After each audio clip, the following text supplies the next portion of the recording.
พี่น้องเลยเปิดภาพมากกะพ่อทางน้องรจนาเนาะกับแม่สบายดีเด้ออยู่พร้อมหน้าพร้อมตากันคือเก่ามื้อนี้เนาะพี่น้องเลยคือเงียบแท้มื้อนี้ทั้งสบุญเพิ่นบ่ได้เข้ามาบ่ท่านเห็นเพิ่นเข้ามาเหมือนมื้อนี้ปกติเพิ่นมาซุมื้อบ่โอ้โดยโอ้ได้เตียงเพิ่มอีกแล้วบัดนี้เพิ่ม2เป็น2นี่ละ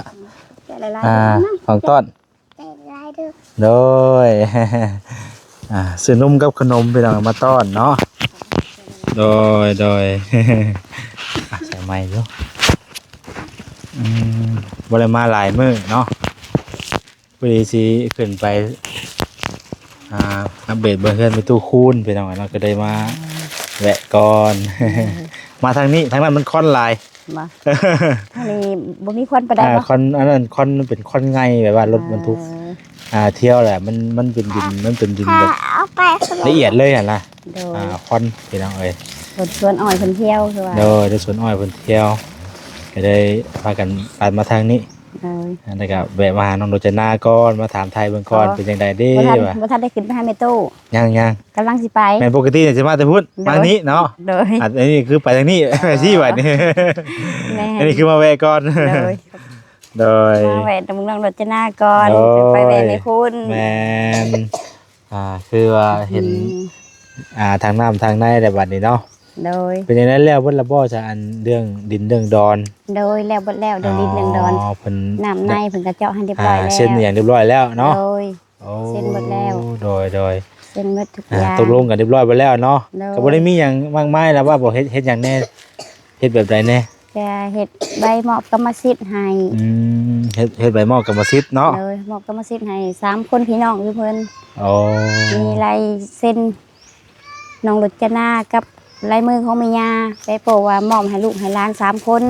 แต่ว่าซื้ออะไรยังบ่มีเนาะโดยบ่เป็นหยังเพิ่นแล้วเพิ่นจะอะไรกับลูกเฮาก็อยู่ลูกอยู่แล้วเนาะโดยก็อยู่นำลูกคือเก่าจะมีซื้อลูกเฮาก็ดีใจแล้วนะเพิ่นมอบให้ลูกให้เต้าเฮาก็ยังอยู่นำกับลูกกับเต้าคือเก่าจังได๋เฮาก็อยู่กับลูกกับเต้าอยู่แล้วเนาะดีใจนำจ้ะพี่น้องเอ้ยน้องฮอดใส่ก็เอ้ยพุ่นบ่ฮอดพุ่นบ่โดยอันนี้เลยเขตหัวลงไปเลยวางแต่เขตหัวพุ่นโดยเขตหัวลงไปวางหันพอดี3 คูณ 46 3 คูณ 46โดย3เมตรได้ก็30บ่30กับคูณ40เมตร30กับคูณ40เมตรเนาะ30คูณ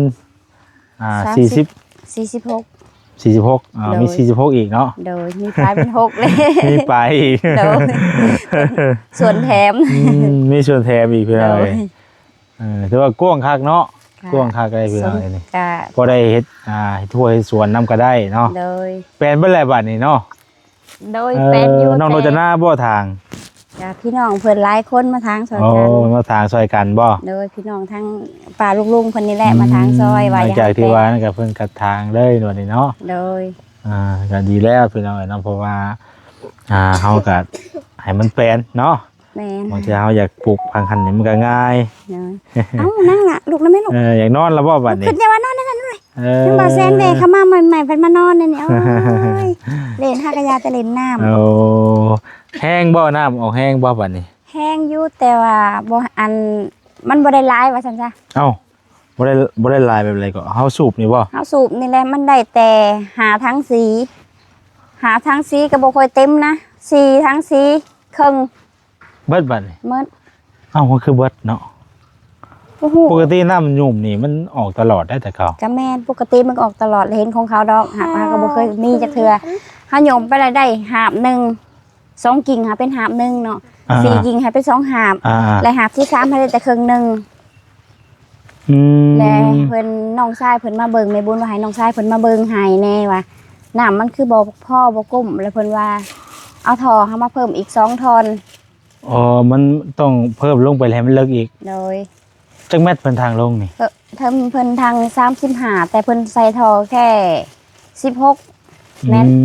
35แ แต่ว่าใส่ท่อ16ท่อน 16 เมตรซื่อ 16เมตรซื่อ ๆโดย ๆ16เมตรโหมันก็เนาะมันก็เป็นครึ่งพุ่นเนาะ โดยมัน มันก็ต้องเอาท่อลงไปอีก แม่นแล้วว่าให้เพิ่น อันที่ว่าน้ำเบิดนี่คือบ่แม่นว่าเฮาเจาะบ่ถึงน้ำเด้เนาะ แม่น น้ำ แต่ทอบ่ถึงน้ำ ท่อบ่ถึงน้ำบัด โดย นี้ แต่วันนี้มันออกบ่ทันบัดนี้เนาะ แม่น คือน้ำมันออกมาฮอดหันแต่วันนี้เฮาท่อมันน้ำมันขึ้นมาอยู่แต่ว่ามันขึ้นมาแต่มันเบิดฮอดเพื่อมันสิขึ้นฮอดสูงอีกแม่นบ่แหละ โดย คือว่าเฮาใส่ท่อลงไปแล้วมันก็ทันแม่นบ่ โดยแม่นแล้ว ปกตินี่อันคือว่าเฮาย่ามโยมนี่โว้ยโยมบ่แลมันก็บ่เบิด แม่นเลย นอกจากว่าใช้ใดถ้าแบบสิเฮาใช้ใดมันแฮงสิเบิดไว้แล้วเนาะ สิเบิดไว้ให้บ่พอนะ อันนี้มันก็ได้แค่4กิ่งกับครึ่งขู่มันก็บ่ได้ฮอดกระพุ้ยหนึงมันก็ได้แค่ครึ่งกระพุ้ยบัดนี้เฮาจะสอบ่ถึงแล้วก็เลยทางแม่บุญเพิ่นว่าให้สร้างมาอันเอาอัน เอาท่อลง โดยให้สร้างเพิ่นมาเบิ่งให้ใหม่มึงดูเพิ่นว่าแล้วก็แม่บุญก็ให้เขามาเบิ่ง สร้างอยู่ใส่ก็เจาะนี่ บ้านใดบ่มันประกวยนะหรือบ้านไหน มะกล้วยบ่สร้างมันมะกล้วยบ่ ซื้อจังได๋ เท่าไรกันว่าอันตัวน้ำ เพิ่นว่า 6,500 6,500 โดย โอ้ แม่บุญเพิ่นจ่ายให้จ่ายเงินละ6,500เพิ่นว่าเพิ่นเอาเงินมาให้จ่ายแล้วก็ให้สร้างค่าสร้างไป6,500เลยว่า อืม แล้วก็บัดนี้ให้จ่ายเงินครบแล้วเพิ่นว่าน้ำมันบ่ท่วมบ่ทันน้ำมันบ่ออกในนี้มันบ่หลายว่าซั่นนะเพิ่นให้มาเบิ่งเลยอันนี้ไปหาอันน้องชายเพิ่นพาน้องชายเพิ่นมาเบิ่งให้แล้วให้โทรถามว่ามื้อใดสิมาใส่หั่นก็เลยลงในบุญเพิ่นว่ากับสร้างมื้อเช้านี่ ปกติอยู่แถวเขตบ้านนี่ก็บ่ได้ยากแต่ว่าเรื่องน้ำก็บ่ได้ยากบ่ถ้าเฮาเจาะแบบว่าถึกสายน้ำแต่อย่างนั้น คันถึกสายน้ำหาก็บ่ยากคันบ่ถึกสายน้ำมันก็บ่อยากกุมปานใดคือว่าหั่นแหละมันน้ำก็น้ำมันอยู่ต่ำบ้านเฮาเพิ่นอยู่สูง เราต้องเอาลงลึกๆเนาะ โดย เป็นวัดบ่ล่ะ เป็นวัด ว้ายเนาะกินขนมลายจักล้อเอ้ยนี่ เป็นไออยู่เริ่มไอ บ่ แม่น ซื้อแต่ขนมมาต้อนซ้ำพี่น้องเอ้ยโอ้ยนอกวันหน้าต้องได้ซื้อได้ใหม่แหละ ได้ขนมซ้ำกินได้ขนมเนาะ เด้อเฮ้ย เป็นจังได๋ซะเรื่องซ่านเพิ่นสร้างเสาน่ะบ่ โดยเพิ่นว่าสร้างเสาแล้วเพิ่นว่า อืม สร้างเสา มีแต่ถ่ายเป็นมาทรงเนาะ โดยสร้างเสาแล้วหังยังบ่แล้วผู้เฮ็ดเสา เสาเก้าต้นบอกพี่3 ต้น เอาได้3ต้น โดย เอา มีบุญมาแจ้งบอกว่าให้ก็ได้เสา3 ต้น อ๋อ เพิ่นว่า เขาก็ได้3ต้นไผจะหามาให้เสา พ่อบ้าน พ่อบ้านบ่ โดย อ๋อพ่อบ้านเพิ่นหามาให้ พ่อ เนาะ บ้านเพิ่นจัดอันเพิ่นหาพ่อบ้านเฮ็ดให้หาให้หาเฮ็ดเสาให้พ่อบ้านไปหาปากเพิ่นว่าหาเสาให้9 ต้นเพิ่นว่า อืม แต่รายละเอียดอย่างใหม่ก็บ่ฮู้คือกันตอนนี้ ถ้าเบิ่งเสากลมบ่ โดยเพิ่นว่าเสากลม เพิ่น เฮ็ด บอก เสากลม เพิ่นบอกว่าเสากลมเพิ่น โดยเสากลมก็งามคือกันพี่น้องเฮาก็ลอกกราบออกเนาะ โดย เวลาเฮาสิตั้งคือหยังก็ โดย ถ้ามันได้จักเม็ดก็เสาทำนี่บ่นี่ยาวได้4เมตรรู้จักบ่ตัวนี้ ก็สิประมาณประมาณ4 เมตรนี่แหละ 4เมตรมันก็ได้แบบนั้นมันก็งามเนาะ ลุกขึ้นนั่งดีๆลูกก็บอกไปเล่นไปลูกไปอย่ากินนะอยากกิน ไปเยี่ยมผม เดี๋ยวอมนั่นน่ะเปื้อน มัดไว้ ใช้อายามัดผมมาไปในมันให้ ได้ยางมีเราเอาบ่ ยางระเบาเอายางระเบามา เว้าพกยางตลอดที่กันเด้ซ้ำผู้หญิงบ่แล้วนี่ก็ได้ พกยาง พกยางคือกันเลยนี่ก็ เพิ่นก็พกยางเห็นข แต่ นา ว่า ด มันก็ เพิ่น กุ้มแต่ว่ามันก็กุ้มอยู่มันก็บ่ขาดหรอกแต่ว่าเอาไว้ฮัดผมนี่แหละ ขนาดเพิ่นยังพกยางเจ้าผัดมีผมผัดบ่อยากหมัดนี่นะมันหลดมันเป็นจังไดกันเดี๋ยวนี้ฮะ เพิ่นบ่ค่อยมัดเนาะ โดย เจ็บบ่จักเลยครับบ่เคยมัดเนาะ ค่อยได้หมัดปานนั้น ครับบ่เคยมัดมันก็เจ็บพี่น้องแต่แรกๆก็มันก็ปวดอยู่นิดนึงมันก็ชินแล้วก็โอ้ยมามัด นี่แหละ แน่น ว่า ปานใดก็บ่เจ็บ มันให้แล้วก็แก้มันให้แล้วก็แก้ เสาหัวเด้ อายาสับบ่เถียงดอกซั่นสะหัวเลยเด้ว่าซั่น ใช่บ่ได้ถ้าผม คัน บ่ บุษะมันก็มีเฮาไล่ มีเห่าบ่มีเห่าอยู่บ่ตอนนี้ ตอนนี้มีเฮาบ่ บ่มี มีบ่ มี มีอันนั้นสามหัวยังมีเฮาอยู่ เออ สับไปเรื่อย ใส่บ่เรื่อยๆเนาะเอาก็ติดตามไปเรื่อยๆแล้วพี่น้อยเนาะก็ค่อยเป็นค่อยไปเอาเนาะเอ้ยเนาะ โด ที่แม่ ย อยู่ เพราะเพิ่นก็กำลังจะแจกมาพี่น้อย โดย ก็ดีแล้วเนาะทาง ดีใจทางนี้ก็ดีใจหลายๆเพิ่นจัดแจงให้เพิ่นซอยเฮาซอยเหลือเฮาบ่ทุกอย่างพันแนวเนาะเฮาก็ถือว่า ว่าสิเป็นข้าวน้ำจ้ำปลาให้อยู่ได้กินเนาะ โดย ก็นำมาให้ทางผู้รักผู้ใหญ่เพิ่นซอยพี่น้องเอ้ย เป็นอีหยังเครื่องใส่ในเครื่องซ่านเครื่องในอยู่ในกินเป็นข้าวสารอาหารแห้งอีหยังเพิ่นก็ซอยเฮาทุกอย่างถือว่าดีใจที่สุดถือมีบุญคุณล้นเหลือแล้วเฮาก็ได้ โอ้ยแต่ก่อนก็โอ้ยเนาะตื่นมาก็บ่ได้อยู่ได้เช้าเนาะ โดย ไปตลอดเลย เลยตื่นมาก็ออกก็จะเช้าค่ำจังเห็นเฮือนแต่ละมื้อบัด หลังจากเพิ่นหยิบยื่นมือเข้ามาซอยนี่เฮาก็เว้าหลายเฮาก็ได้ แค่แน่บัดนี้เนาะก็ โดย ไปก็ มีเวลาอยู่น้ำลูก อยู่รวมเต้าแน่พี่น้องแต่ก่อนนี่ก็มีแต่ไป แต่ก่อน คำจะได้มาเนาะ โดยก็มื้อเฮาก็มีเวลาอยู่น้ำลูกแน่ เห็นนั่นเห็นนี่เฮาก็ยังว่าได้เบิ่งเขาน้ำแน่แต่ก่อนเฮามีแต่ไปก็ไปเวลาอยู่เฮือนบ่มีเวลานั่นมีแต่ว่าหาทางเข้าหาทางหยังหากินหาอยู่เฮาก็บ่มีเวลาอยู่มีเวลาพัก โด มื ย อนี่ก็เพิ่นหยิบยืนมือมาใส่เฮาก็ได้ว่าขอบคุณหลาย โดย บ่ได้อยู่เลยเศร้าเนาะพักผ่อนก่อนพี่น้องช่วงนี้บ่ไปจักสอบแล้วเข้ายังพันบ่จักสอบซ้ำจักบ่ ๆหากก็เบิดบ่อันนั้นแล้ว บ่ได้ไปครึ่งนึง บ่ถึงครึ่งก็โต30อันขอกะหากะจกของบ่าวอันอิหยังบ่คำบ่ อ๋อ กินมาให้30กิโลเฮาก็กินตอนน่ะไปก่อนตัวเป็นกระสอบเฮาก็บ่ทันได้จก เออ ตัวเพิ่นนำมาให้ก่อนก็บ่ทันได้จกเฮาก็จกตัวครึ่งหนึงก่อน เอากะไรอันบ่หลายคนปานใดว่าก็ไปเรื่อย โดย ๆก็ถือว่าโอเคแล้ว เนาะบ่เคยมาแห้งบ่ได้เติบและพี่น้องเอ้ยเนาะ โดย ถ้าเฮาไปหาเงินซื้อบ่สิได้ซำนี้ก็บ่ แม่น เติบนึงอยู่ได้เนาะ เติบหนึงอะลิ เพราะว่าเฮาจนหลายเขาบ่ได้ซื้อวัดสอบเนาะ โดยเฮาซื้อทีละหน่อย อ่า ไป จนหลายก็เป็นโลเป็นหยังไป โลเทอละ5โลเทื่อเฮาซื้อก็ได้ส่วนหลายเฮาก็ซื้อส่วนน้อยเฮาก็ส่วนหลายเฮาไปแลกไปเปลี่ยนหลายกว่า โดย ไปแลกไปเปลี่ยนหาหลาย เฮาก็บ่ค่อยได้ซื้อเขาปานใด ใช่ แลกไปเปลี่ยนเอา แต่ตอนนี้เฮาก็บ่ได้แลกได้เปลี่ยนเพิ่นเอามาให้เฮาก็ อยู่ ดีใจเนาะ เด้อ เพิ่นแล้วถ้าเพิ่นแล้วแม่ก็เพิ่นนำซานเพิ่นแหละเฮาก็จังไปหาบัดนี้เนาะ โดย คือตอนนี้ก็ไปบัดมีผู้มาหาบัดบ่อยู่เฮือนบัดอ้าวบ่ได้หาเนาะไปทางไหนเด้บ่ได้ ไปทางใดอีกเด้อคือว่าเป็นแนวอยู่ในกิน ว่า เขา บ่ได้ได้พี่น้อยเนาะ แม่ บางเทื่อเพิ่นเห็นนำบ่นั้นเพิ่นนี่เพิ่นก็มาผู้บ่เคยมาเพิ่นก็ โดย มาก็มี แม่ เนาะ ใส่ไปอันน้องโรจนาหนุ่มน้ำให้อ้ายเบิ่งอยู่หา ให้น้าอายเบิ่ง เอ แล้ว อเบิ่งอยู่หามาเบิ่งน้ำก่อนเบิ่งอยู่ ปากกระตาสบู่ออกมาก็บอกเอาเขาไว้ให้ เออ อีละตาสบู่ไปไว้ก่อนเร็วไว้ น้ำเพิ่นตั้ง ล้างพวก เพิ่นทางอยู่นี่พี่น้องเอ้ยเอาหมู เอ อยู่ อเพิ่มนอนก่อนนี่มันนอนก่อนนี่ไหม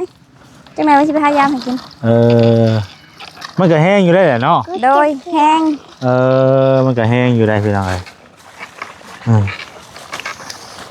น้ำมาแห้งต่างแต่มันเบิดไวแค่นั้นแหละ แต่มันเบิดไว้เนาะ โดย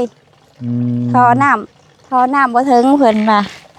สิเอามาใส่อีกจัก2ท่อเพิ่นว่า มีแต่เพิ่มท่อลงไปเนาะ โดย เพราะว่าเฮาก็ทางเลิกอยู่เนาะ โดย เอาทางเลิกอยู่มีแต่เพิ่มท่อนั่นลงไป เพิ่นว่า ได้เบิ่งหา เอา ว่า เพิ่มเพิ่นก็สิเพิ่มท่อตัวนี้ให้แล้วก็เพิ่มท่อตัวน้อยนี้เพิ่นว่า ตัวนี้ โดย เอาให้มันลงไปเลิกๆเนาะ ตัวนี้กับตัวนี้เพิ่นว่าเพิ่นสิเพิ่มให้นะหักเป็นถาบ่ล่ะในบุญโทรมาบอกว่ายังถ่ายก่อน2-3มื้อว่า น้ำมันก็แห้ง น้ำ เนาะ แห้งน้ำ น้ำก็แห้งอยู่ ได้ยักมือแล้วนี่ตั้งแต่อันเอาทางมานี่ 3หรือ4เลย สามสี่มือเนาะ สาม พอมันต้นใส่เนาะ โดย แค่บุญเลย น้ำไก่เพราะว่าทอมันยังบ่เคยถึงกันยังบ่ใส่ปานใด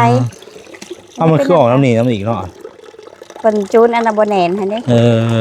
ตอนนั้นเพิ่นบีบอันน่ะใส่แล้วเพิ่นล้นไผ่แล้วบีบบ่ มันน้ำมันเข่าอยู่ในนี่ท่อนี่เนาะ โดย มันก็เลยออกมาแบบนี้ แม่น มีแรงดันเนาะนะ เออ แต่ว่าก็เอาพี่น้องก็โอเคแล้ว นักบ่ แต่ว่าอย่าง แต่ว่ามันเวลาเขาดึงขึ้นมาเทิงที่ไหนมันก็น้ำขึ้นมาหลายเด้เนาะ โดย แค่บุญเลยครับ เฮียนำเขา แต่มันอ่อนมันมีแต่เขาสร้างมันจะมาเบิ่งใหม่อยู่แล้วว่า โดยจนว่าสร้างสิมาเบิ่งให้ใหม่เพิ่นในบุญบอกว่าเม็ดอีก 2-3 มื้อเด้อสร้างสิเขามาเบิ่งให้มาแต่งสูบอันยมไปทาเพิ่นว่า แต่ว่าโดนเนาะมันอ่ะ ปกติมันจะบ่ออกแบบที่ใดพี่น้อง เฮาสูบมันก็มีแต่น้ำออกไหลออกกันแต่ว่ามันออกมาในนี่พร้อม เพิ่นอันนี้ออกมาในนี้ โธ่แต่ว่านักอยู่แต่ก็ยังใครกูเฮาไป โดย ไปตักเอาอยู่ไกลเนาะ แม่น น้ำเฮาเองเด้คอยโยมไป ให้ก็คอยโยมไปให้ก็เศร้า แต่ว่าเพิ่นว่ามันกอกมันยังใหม่พลอยมันยังบ่ทันได้เหียนเพิ่นว่ามันก็ฝืดแน่เพิ่น มันยังใหม่อยู่ พอเฮาใส่ไปเฮิงๆแล้วมันก็มอนเพิ่น อื ว่าม บัดว่าเฮาใส่มอนไว้บัดมันอันเฮิงไปแล้วมันอันนั้น คือว่าแหละมันก็คือว่าอะไรพี่น้อยแต่ละสร้างก็บ่คือกันเด้แต่ละสร้างทางน้ำนี่ก็บ่คือกันบางคนก็แล้วแต่แบบว่าวิธีแต่ละคนน่ะนะ โดย บางคนก็ว่าเฮ็ดแบบนี้มันก็เพิ่นก็มีสูตรของเพิ่นจังซี่นะ แต่ละคนก็บ่คือกัน บ่คือกันได้แม่นอยู่ว่าทางน้ำคือกันแต่ว่ามันก็บ่คือกันพี่น้องเอ้ยทางน้ำคือกันแต่ว่าบ่คือกันเนาะ อ๋อก็สิแม่นหั่นแหละเนาะแบบเพิ่นตะว่าจังได๋เฮาก็ว่าต้องสร้างเพิ่นก็เว้าแนะนำมารยายให้ฟังเฮาก็เข้าใจไปนั่นบัดแต่ละคนนั้นทางก็บ่คือกันปานใด เย็นคักเนาะเย็นคักอยู่พี่น้องเอ้ยสบายแล้วบัดนี้น้องโอจนา ได้น้ำใส่แหละ หมดนั่นน่ะลุก คื ขึ้ อน ป ห ลู ม ก ด พักไว้กินนั่นแหละบัดนี้หาแนวมาอ้อมผู้ใดเฮ็ดสวนพัก สิหาแต่แนวมาอ้อมเลยเฮ็ดสวนผักปลูกอันหาในผักมาลง อันนี้เพิ่นทางไว้แบบเพื่อใส่ไหลเลยบ่ โดยเพิ่นเจาะ2หู เจาะสองหูไปให้มันใหญ่บ่ โดยเจาะหูน้อยหันเจาะหูน้ำแล้วก็เพิ่นเอาเจาะหูที่2เลยเพื่อใส่ไดลงไปเพิ่น เพิ่นเจาะเพื่อไว้เลยเนาะ โดย คักแล้วจ้ะพี่น้องเอ้ยอ่า เอาแล้วให้อยู่ดีๆนะลูก คือว่าแล้วทางสบุญเพิ่นก็เข้ามาซุมื้อเนาะ โดย เพิ่นเข้ามาเพิ่นก็ถามมาแบบมีเวียกมีหยังเข้ามาผู้ใดเพิ่นเอาแบบเป็นส่วนเป็นเสามาผู้ใดเนาะ โดย เสามาเลยมันตั้งเลยบ่ครบเบิดแล้วบ่เพิ่นแจ้งว่าครบเบิดแล้วบ่ ยังบ่ฮู้เพิ่นยังบ่ทันได้แจ้งเพิ่นว่าได้แต่เสา อืม เพิ่นยังบ่ได้ฮู้ว่าแจ้งยังได้ยังครบ บ่ได้ก็คือฮู้แต่มีเสาเนาะ โดย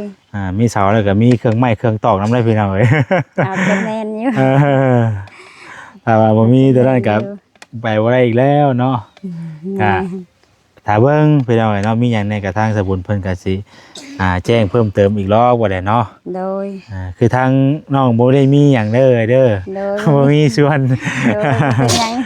โดยแต่ว่าก็มาถามไทยเนาะ โดย เป็นมาถามไทยเพิ่นพี่น้องเอ้ย ก็บ่เป็นหยังถือว่ามีน้ำใจเขามาสอดส่องเบิ่งเนาะเฮาก็มีน้ำใจเฮาก็ดีใจแล้วที่มาส่งมาไถมาถามเฮาก็ดีใจ ได้ข่าวนํก็ดีใจ โดย เนาะที่ว่ามีข่าวดีเข้ามา โดย หลายอย่างหลายแนวแล้วพี่น้องเอ้ย โดย